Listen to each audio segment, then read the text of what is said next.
దూకుడు మీద ఉన్న ప్లేయర్ను ఆపొచ్చు, తెలివిగా ఆడే వాళ్ళను అడ్డుకోవచ్చు, కానీ కసి మీద ఉండే క్రికెటర్లను కంట్రోల్ చేయడం అంత ఈజీ కాదు. ప్రస్తుతం team India young opener Ishan Kishan ఇలాగే ఫుల్ కసి మీద ఉన్నాడు. ఏనుగు కుంభస్థలాన్నే కొట్టాలనే జోరు మీద ఉన్నాడు లెఫ్ట్ హ్యాండ్ బ్యాటర్.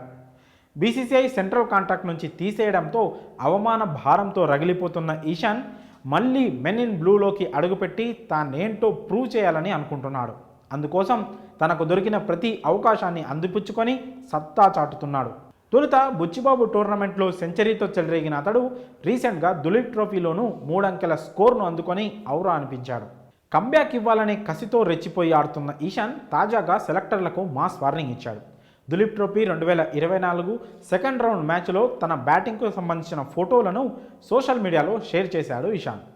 ఇందులో డిఫెన్స్ చేస్తున్న పిక్స్తో పాటు భారీ షాట్లు బాదుతుండటాన్ని కూడా చూడొచ్చు. ఈ పోస్టుకు ఇంట్రెస్టింగ్ క్యాప్షన్ పెట్టాడు. అన్ఫినిష్డ్ బిజినెస్ అనే క్యాప్షన్ పెట్టాడు. దీని గురించి ఇప్పుడంతా డిస్కస్ చేసుకుంటున్నారు. ఇంతటితో ముగిసిపోలేదని, ఇంకా బాధుడు బాకీ ఉందని ఈ పోస్టుతో అతడు చెప్పకనే చెప్పాడని అంటున్నారు అభిమానులు.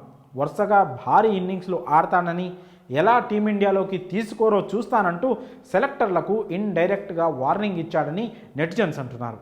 ఫిట్నెస్ మెరుగవడంతో పాటు తిరుగులేని ఫామ్లో ఉన్నందున బంగ్లాదేశ్తో జరిగే రెండో టెస్ట్ లేదా T20 సిరీస్కు ఇషాన్ను ఎంపిక చేయక తప్పదని కామెంట్స్ చేస్తున్నారు.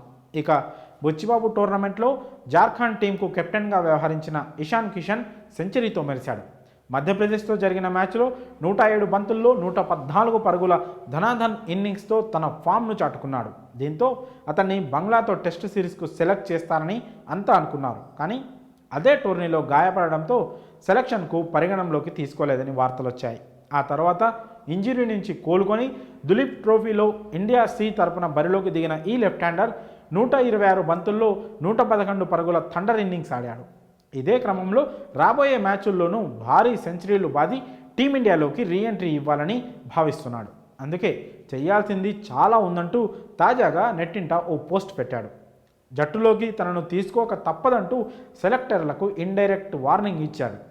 మరి సెలెక్టర్లకు ఇషాన్ వార్నింగ్ ఇవ్వడంపై మీ అభిప్రాయాలను కామెంట్స్ రూపంలో తెలియజేయండి.